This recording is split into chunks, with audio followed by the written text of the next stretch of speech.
Good morning বন্ধুরা, আর একটা নতুন ভিডিওতে সবাইকে স্বাগত। আজ আমাদের ডেস্টিনেশন হচ্ছে বিশাখাপত্তনম।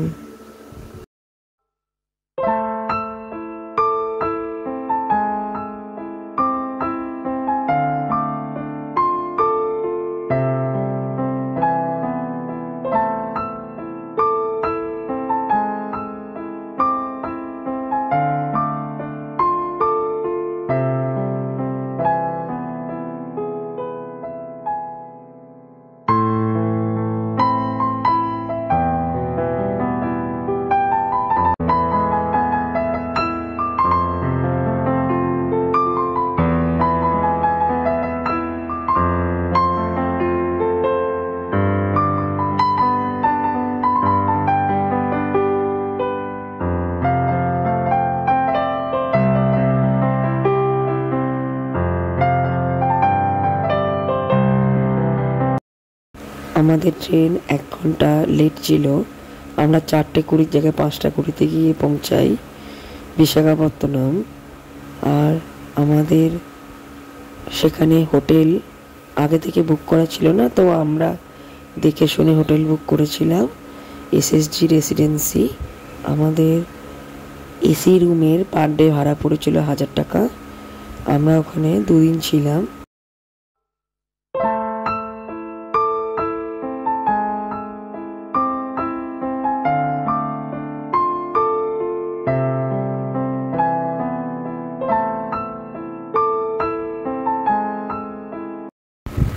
আমরা ফ্রেশ হয়ে সাইট সিন দেখার জন্য বেরিয়ে পড়েছি। আমরা অটোকে দাম দর করে বুক করেছি 2000 টাকায়। আমাদের প্রথম ডেস্টিনেশন হচ্ছে Bheemili beach. 30-31 kilometre SSG residency থেকে ভিমলি বিচ। আমাদের যেতে সময় লেগেছিল প্রায় 1.5 ঘন্টা অটোয় করে। আমরা যখন ওখানে যাই মোটামুটি টেম্পারেচার ছিল, রোদও সেরমভাবে ওঠেনি যেহেতু কিছুদিন আগে বৃষ্টি হয়েছিল।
আমাদের ভিমলি বিচ দেখে নেক্সট ডেস্টিনেশন হচ্ছে তোগলাকোন্ডা view point.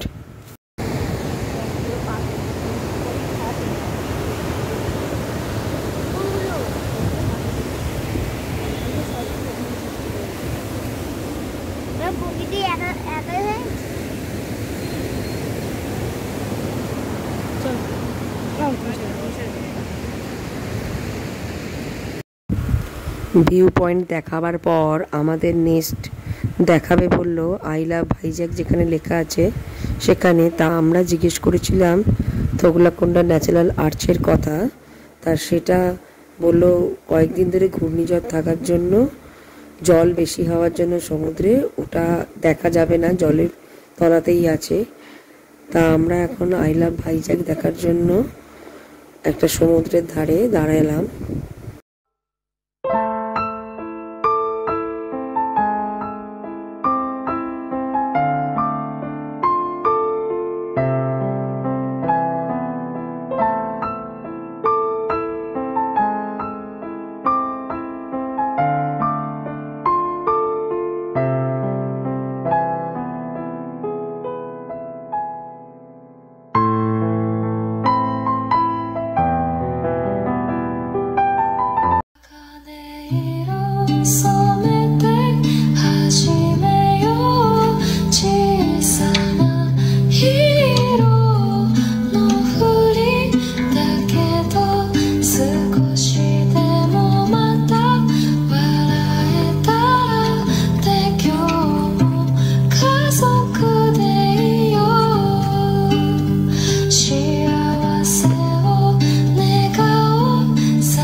I love Vizag দেখার পর আমাদের নেক্সট ডেস্টিনেশন হচ্ছে ঋষিকন্ডা বিচ।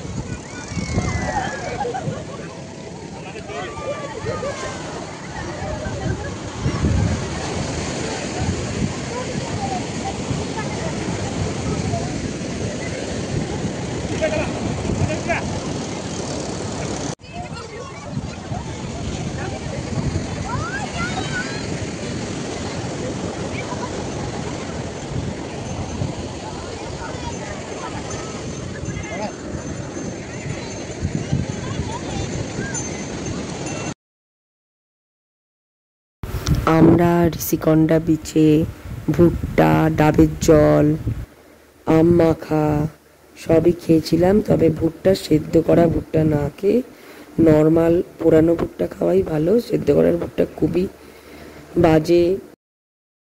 আমাদের এরপর নেক্সট ডেস্টিনেশন হচ্ছে ট্রিনিটি পার্ক। আমরা থোগলাকোন্ডা মনেস্ট্রি, তারপরে রামানাইডু ফিল্ম স্টুডিও, এগুলো সবই উপরে হেঁটে যেতে হবে বলে 4-5 কিলোমিটার আমরা কোনোটাই যাইনি। ড্রাইভার বলেছিল যে অটো উপরে নিয়ে যাওয়া যাবে না, তাই আমরা আর হেঁটে যাইনি।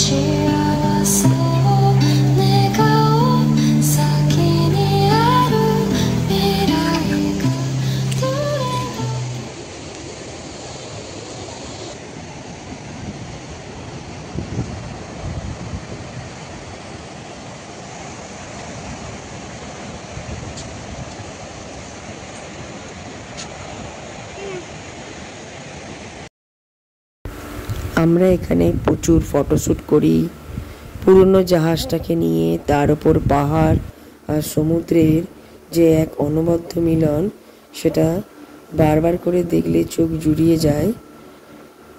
আমরা ওই জন্য ভিডিও বেশি না করে ফটোই বেশি তুলেছিলাম।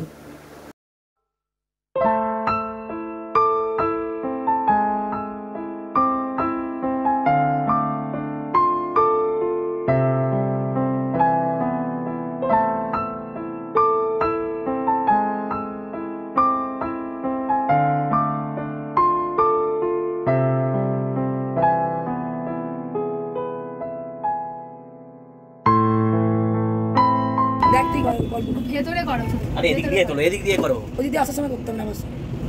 আরে আরে এদিক দিয়ে করো না, ওই দিকে কাঁচা স্পষ্ট করো, এটা চালু করো, এই ভিডিওটা স্ন্যাপ এ লাগারে ঘুরে উঠছে রে, তুই ওদিকে দেখিস না, কাঁচা স্পষ্ট। ওই ফোনটা ঢোকা, ফোনটা ঢোকা। কোথায় গাছপালা আছে লেগে যাবে? বাবু পিছন দিতে শুধু দেখ আমরা কোথায় উঠছি। এ করো।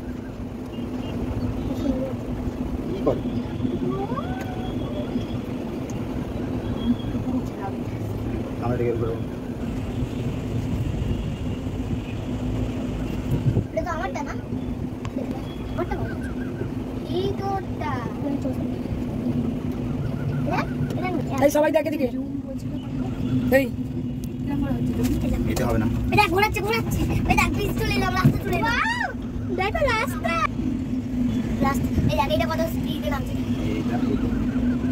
ঘোরাবে কি করে না মানে একবার না রাস্তা ওই পাহাড়ের উপর দিয়ে করছে ব্যাগটা দেখ একবার ওই পিছনটা দেখ একবার ব্যাগটা করো করতে পারবি না এজি আমাদের রোপো ভাড়া পড়েছিল 150 টাকা করে এক একজনের। ওপরে অনেক বাচ্চাদের রাইডস আছে, টয় ট্রেনও চলে, তবে টয় ট্রেনের কোনো নির্দিষ্ট টাইম আছে বলে মনে হয়। আমরা রোপো করে যাব বলি আগে থেকে ঠিক করেছিলাম।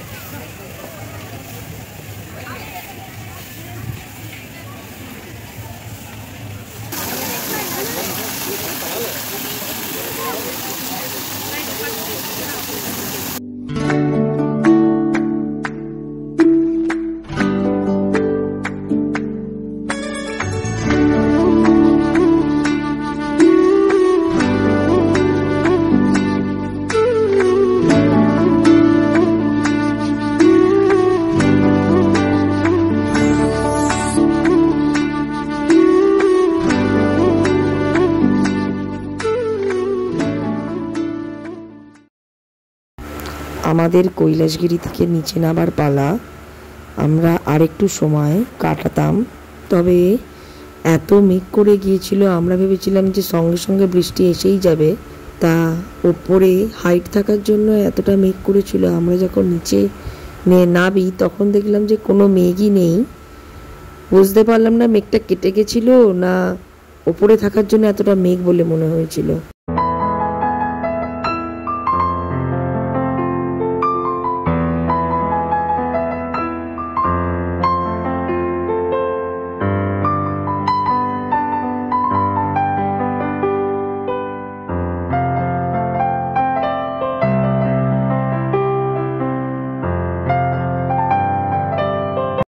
আমরা সন্ধেবেলা আরকে বিচের কাছে মৎস্যদর্শনীর পাশে বাস্কিন রবিন্সের একটা হাব ছিল, সেখান থেকে আমরা সবাই মিলে আইসক্রিম খেয়েছিলাম। আমরা সকালে আরকে বিচে চান করেছিলাম, তারপরে দুপুরে খাওয়া দাওয়া সেরে আমরা বিকালবেলা ঘুরতে বেরিয়েছিলাম। সমস্ত মিলিয়ে টোটো ভাড়া নিয়েছিল 450 টাকা। আজ আমরা প্রথমে সাবমেরিন মিউজিয়াম গিয়েছিলাম, সেখানে 80 টাকার টিকিট কেটে আমরা ঢুকি, আর ক্যামেরার জন্য আলাদা চার্জ থাকার জন্য আমরা শুধু ফটো তুলি। ফটো তোলার জন্য 50 টাকা নিয়েছিল।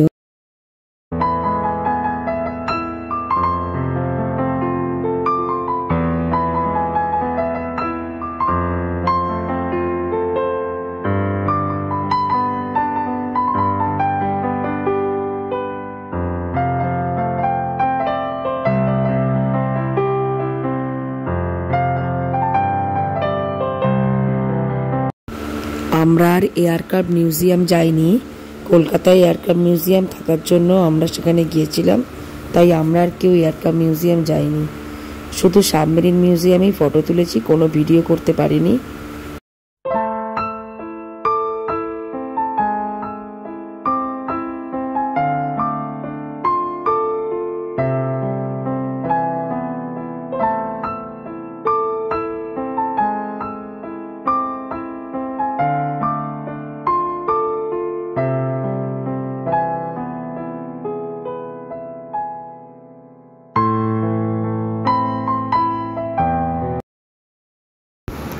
আমাদের নেক্সট ডেস্টিনেশন হচ্ছে রোজ হিল।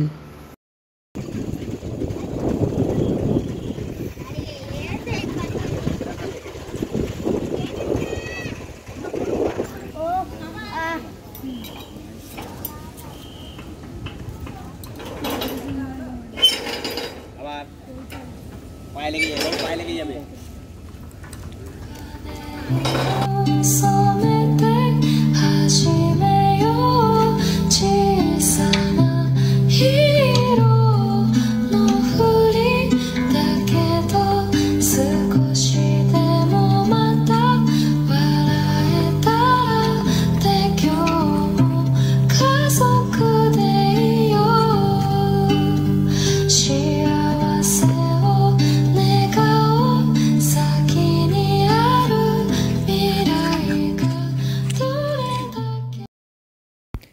আমরা রোজিলে অনেকটা সময় কাটিয়ে এইবারে লুম্বিনী পার্কের দিকে যাব। আমাদের ড্রাইভার পার্কিংয়ে দাঁড়িয়ে আছে। একটা জাহাজ যাচ্ছে দেখো, একটা ছেড়ে দিয়েছে, একটা ছেড়েছে, সকালে একটা ছাড়লো, এখন একটা ছাড়লো। ওই ব্রিজটা ওইটাই খুলে গেল, তাই তো? ওই যে অতটা আমাদের লুম্বিনী পার্কের এন্ট্রি ফি পার হেড 10 টাকা করে নিয়েছিল। নেক্সট ভিডিওতে আমরা বিস্তারাম কোচের জার্নি আর আরাকু ভ্রমণের সমস্ত জার্নি দেখাবো। কৈলাসগিরির পাহাড়টা লুম্বিনী পার্ক থেকে রাতে খুব সুন্দর দেখতে লাগছে।